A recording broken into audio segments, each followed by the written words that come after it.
नमस्कार, स्वागत है आपका। मैं हूं आपके साथ सपना दीपक मदेशिया। बुलेटिन का आगाज करेंगे। दिल्ली में 10वें राष्ट्रमंडल संसदीय संघ सम्मेलन का आयोजन शुरू हुआ। सीपीए कार्य समिति की बैठक के साथ सम्मेलन का शुभारंभ हुआ। आपको बता दें कि लोकसभा अध्यक्ष ओम बिरला की अगुवाई में 2 दिवसीय सम्मेलन का आयोजन किया जा रहा है। इस मौके पर स्पीकर ने कार्य समिति के नए सदस्यों का परिचय करवाया और इस दौरान कार्य समिति की बैठक में 10 सूत्रीय एजेंडे पर विस्तार से चर्चा हुई।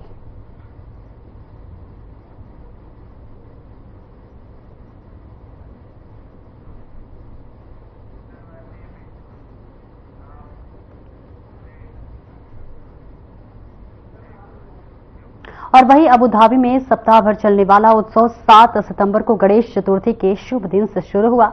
और वहीं बीपीपीएस स्वामी अबू धाबी में महाराष्ट्र मंडल के सदस्यों और त्रिवेणी आध्यात्मिक समिति के सदस्यों की उपस्थिति में शुभता, ज्ञान और समृद्धि के देवता गणेश की अनुष्ठान स्थापना के लगभग 9000 भक्त बीएपीएस हिंदू मंदिर में आया। उसके बाद ही आपको बता दें कि हजारों भक्त परिवर्तनी एकादशी मनाने के लिए एकत्र हुए, जिसे जल झिलने एकादशी भी कहा जाता है।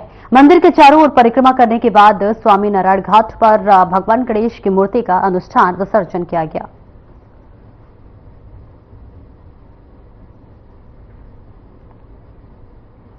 तो ये तस्वीरें आपको दिखा रहे हैं जहां बीएपीएस हिंदू मंदिर में गणेश उत्सव का आयोजन किया गया है, जहां तमाम जो है लोग यहां पर मौजूद हैं और वही तमाम श्रद्धालु भी यहां मौजूद है। देश से अलग अलग हिस्सों से आए लोग यहां पर मौजूद है। और यहां देखिए भगवान गणेश की एक तरह से झांकी भी निकाली जा रही है। यहाँ पर जो है भगवान की पूजा अर्चना करते हुए तमाम लोग मौजूद आ रहे। गणेश चतुर्थी पर जो ये कार्यक्रम था वो शुरू किया गया था, जहाँ पर देश के अलग अलग हिस्सों बस ऐसे ही आप कंटिन्यू रखें, हम कंटिन्यू आते रहेंगे। एक्सपीरियंस के लिए कभी एक्सपेक्ट नहीं किया था कि अबू धाबी में हमें गणपति अबू धाबी में it's like a big thing ऐसा लग रहा था। माननीय पंतप्रधान यंदा लोकार्पण झालेल्या यूएईतील शहर में इस वर्ष के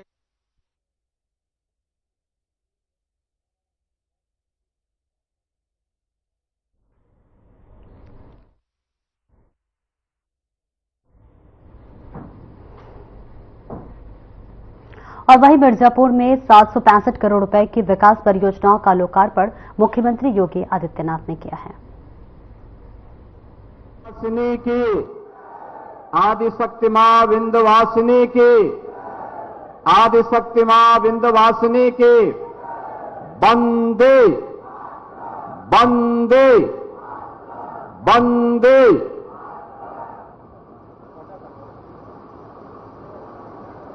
आदिशक्ति मां विंध्यवासिनी धाम से जुड़े हुए मिर्जापुर जनपद की विकास परियोजनाओं के लोकार्पण के साथ ही यहां के अनेक कार्यक्रमों के शुभारंभ के लिए आयोजित आज के समारोह में मंच पर उपस्थित प्रदेश सरकार में मंत्रिमंडल के मेरे वरिष्ठ सहयोगी, प्रदेश के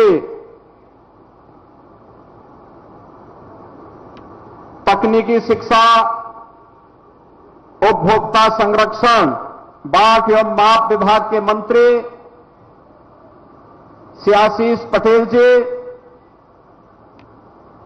प्रदेश के श्रम एवं सेवायोजन समन्वय विभाग के मंत्री श्री अनिल राजभर जी, प्रदेश सरकार के स्टैंप एंड रजिस्ट्रेशन विभाग के मंत्री श्री रविंद्र जायसवाल जी, प्रदेश सरकार में मंत्रिमंडल के मेरे सहयोगी श्री रामकेश निषाद जी, भारतीय जनता पार्टी के क्षेत्रीय अध्यक्ष श्री दिलीप पटेल जी, मंच पर उपस्थित माननीय सांसद भदोही श्री डॉक्टर विनोद कुमार बिंद जी, माननीय विधायकगण श्री रमाशंकर सिंह पटेल जी, श्री रत्नाकर मिश्र जी, अनुराग सिंह जी, श्रीमती रिंकी कौल जी, एमएलसी श्री श्याम नारायण सिंह जी, माननीय विधायक रावरसगंज श्री भूपेश चौबे जी, जिला पंचायत अध्यक्ष श्री राजू कनौजिया जी, भारतीय जनता पार्टी के जिला के अध्यक्ष श्री ब्रजभूषण सिंह जी, जिला प्रभारी श्रीमती सरोज कुशवाहा जी, जिलाध्यक्ष अपना दल श्री राम लोटन बिंद जी, जिलाध्यक्ष निषाद पार्टी श्री राम आश्रय बिंद जी, श्री राम सकल जी, पूर्व विधायक श्रीमती सुचिस्मिता मौर्य जी, चेयरमैन डीसीबी श्री जगदीश पटेल जी, विधानसभा के प्रभारी श्री हौसला प्रसाद पाठक जी, संयोजक शिव शरण राय जी, ब्लॉक प्रमुख इंद्र बहादुर पांडे जी, ब्लॉक प्रमुख मजबा श्री दिलीप कुमार सिंह जी, भारतीय जनता पार्टी, अपना दल, निषाद पार्टी और एनडीए के हमारे सभी पदाधिकारीगण, मिर्जापुर जनपद और मजवा विधानसभा क्षेत्र से जुड़े हुए मेरे सभी उपस्थित बहनों और भाइयों, मां विंध्यवासिनी के इस पावन धाम से जुड़े हुए जनपद और मजवा विधानसभा क्षेत्र से जुड़े हुए आप सभी मतदाताओं की आज की सभा के अवसर पर मैं सबसे पहले मां विंध्यवासिनी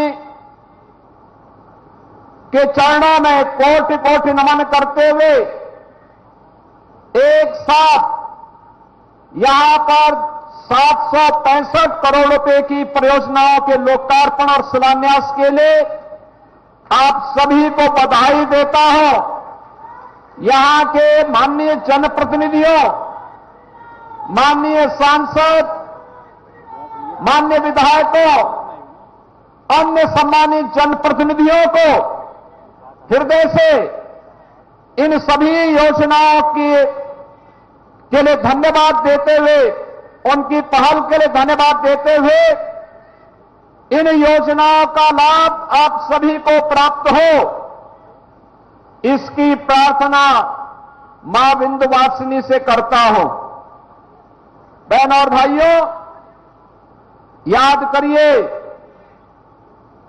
आज यहां पर यह मंच अनेक योजनाओं को लेकर के आया है। इसमें विकास भी है, यहां पे रोजगार की संभावनाओं को आगे बढ़ाने के कार्यक्रम भी है। यहां पर आने वाले समय में यह जनपद भी एक विकसित जनपद के रूप में प्रधानमंत्री जी के विकसित और आत्मनिर्भर भारत की परिकल्पना में अपना योगदान दे पाएगा। इन संभावनाओं को आगे बढ़ाने के लिए आज यहां पर यह मंच आपके बीच में यहां पर उपस्थित हुआ है। बहनों और भाइयों, 10 वर्ष पहले मिर्जापुर जनपद की क्या स्थिति थी? इस जनपद में कनेक्टिविटी का अभाव था, गरीबों को योजनाओं का लाभ नहीं मिल पाता था। मां विंध्यवासिनी धाम के पवित्र मंदिर और त्रिकोण के रूप में विख्यात इस पवित्र शक्तिपीठों की क्या स्थिति रहा करती थी, यहां की सड़कों के क्या हालात थे और किस प्रकार से यहां गुंडा राज और माफिया राज हावी था, ये किसी से छुपा हुआ नहीं है। बहनों और भाइयों, आपने पिछले 10 वर्ष में बदलते हुए भारत को देखा है, बदलते हुए उत्तर प्रदेश को पिछले 7.5 वर्ष के अंदर देखा है, बदलते हुए मिर्जापुर को भी आपने महसूस किया होगा, इसका एहसास किया होगा। आज मैं भी गौरव की अनुभूति करता हूं। अब हमारा मिर्जापुर जनपद भी किसी के सामने हाथ नहीं फैलाएगा, क्योंकि मिर्जापुर के पास यहां की पहचान मां विंध्यवासिनी का पावन धाम आज भव्य और दिव्य रूप ले चुका है और पूरे देश और दुनिया के श्रद्धालुओं को अपनी ओर आकर्षित कर रहा है। आज आप देख रहे होंगे, कभी मां विंध्यवासिनी के धाम में आज से 5 वर्ष पहले जाते थे, क्या कंजेशन था, कितना संकरी गलियां थी, भय लगता था कि पता नहीं नवरात्रि के दौरान क्या होगा। लेकिन इस बार जब शारदीय नवरात्रि में जो 3 अक्टूबर से प्रारंभ होने जा रहा है, जब आप जाएंगे तो आपको एक भव्य और दिव्य धाम के दर्शन होते हुए दिखाई देंगे और आप भी महसूस करेंगे कि वाह, अगर यही काम पिछली सरकारें भी करती तो यह जन आस्था को सम्मान मिलता। बहनों और भाइयों, अब हमारा मिर्जापुर जनपद भी कह सकता है कि हमारे पास भी अपना एक मेडिकल कॉलेज है, मेडिकल कॉलेज। नहीं तो बीएचयू था वाराणसी में और प्रयागराज में था मेडिकल कॉलेज, ये बीच में कुछ भी नहीं था। आज तो आपके पास यहां मेडिकल कॉलेज प्राप्त हो गया है, मेडिकल कॉलेज प्रारंभ भी हो चुका है, मेडिकल कॉलेज में स्वास्थ्य की सुविधाएं भी मिलनी प्रारंभ हो चुकी हैं। मेडिकल कॉलेज के बाद फिर यहां की माननीय सांसद और माननीय विधायकों ने मुझसे कहा कि नहीं, यहां के लिए अब मां विंध्यवासिनी के धाम में एक विश्वविद्यालय भी होना चाहिए। बहनों और भाइयों, आज आपका विश्वविद्यालय भी बनने जा रहा है। बहुत शीघ्र अगले सत्र में हम लोग यहां पर पाठ्यक्रम भी प्रारंभ करवाएंगे। विश्वविद्यालय के कार्यक्रम को हम लोगों ने आगे बढ़ा दिया है, निर्माण कार्य प्रारंभ होने जा रहा है। एक भव्य विश्वविद्यालय मां विंध्यवासिनी के नाम पर आपके जिले को प्राप्त होने वाला हो गया है। बहनों और भाइयों, आज 4 लेन की कनेक्टिविटी के साथ जनपद जुड़ा हुआ है। यहां पर इसकी एक नई पहचान बनी है। याद करिए, प्रधानमंत्री मोदी जी आए थे, बाण सागर परियोजना का लोकार्पण किया था और उस समय उन्होंने कहा था बाण सागर परियोजना से किसानों के लिए यह लाभदायी होगा। 2.5 लाख हेक्टेयर भूमि को इससे सिंचाई की सुविधा प्राप्त होगी। लेकिन हमारे सामने चुनौती थी, बिंदु क्षेत्र में पेयजल का संकट कैसे दूर होगा। बहनों और भाइयों, हर घर नल की योजना जल जीवन मिशन के अंतर्गत प्रधानमंत्री मोदी जी के इसी विजन का परिणाम है। और जिस दिन ये पूरी तरह जमीनी धरातल पर योजना उतरेगी, न केवल जल की, पेयजल की, शुद्ध पेयजल की समस्या का समाधान होगा, बल्कि शुद्ध पेयजल के कारण लोगों को अनेक प्रकार के रोगों से भी मुक्ति मिलेगी।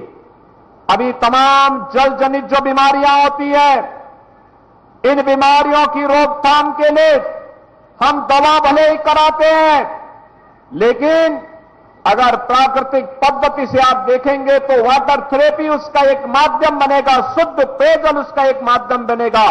और जल जीवन मिशन इस महत्वपूर्ण अभियान को एक नई ऊंचाई तक पहुंचाने का ही अभियान है। आज मुझे बताते हुए प्रसन्नता है, बिंदु क्षेत्र में हर घर नल की योजना भी क्रियान्वित हो रही है।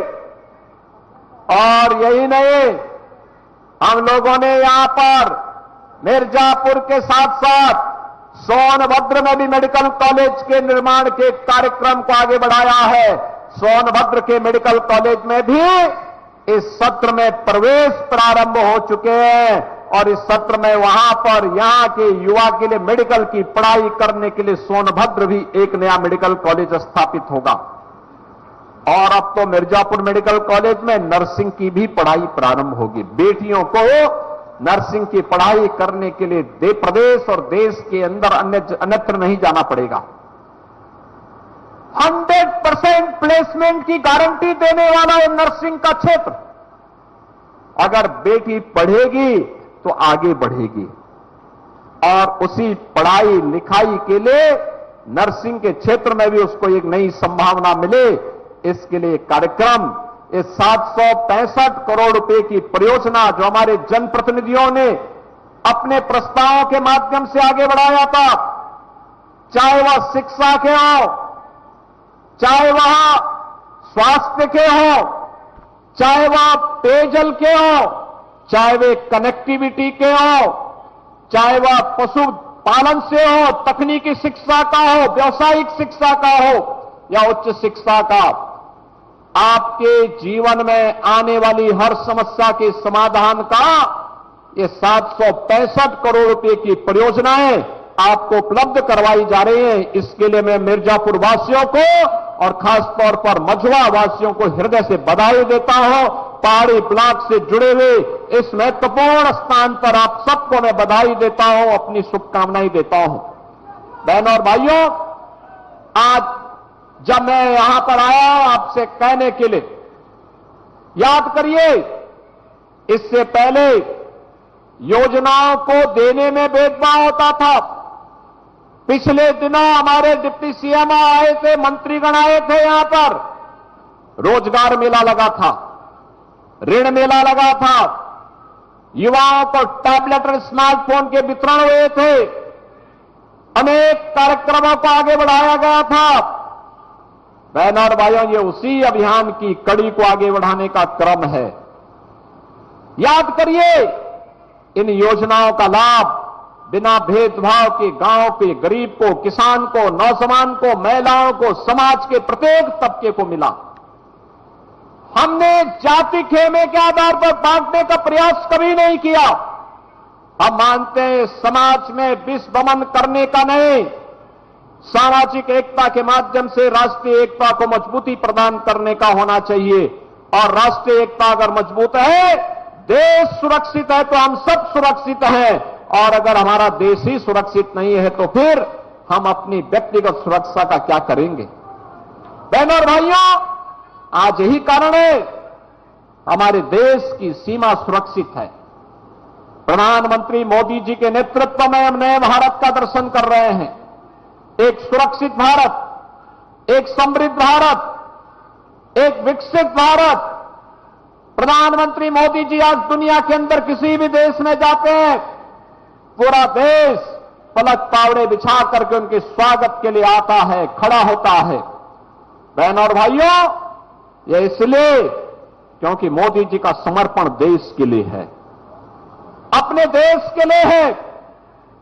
हर काम देश के नाम, उसके माध्यम से जन योजनाओं को, जन कल्याणकारी योजनाओं को, विकास की योजनाओं को जमीनी धरातल पर उतारने का कार्य हो रहा है। विकास के कार्य मजबूती के साथ आगे बढ़ना और रहने के कार्य हो रहे हैं। लेकिन एक तरफ विकास के कार्य हैं, दूसरी तरफ सुरक्षा की पुख्ता व्यवस्था है। आज जो ये कार्यक्रम हो रहे हैं, ये विकास के लिए भी है, जन कल्याण के लिए भी है, गरीब कल्याण के लिए भी है, और आने वाली पीढ़ी के भविष्य को बनाने वाले भी हैं।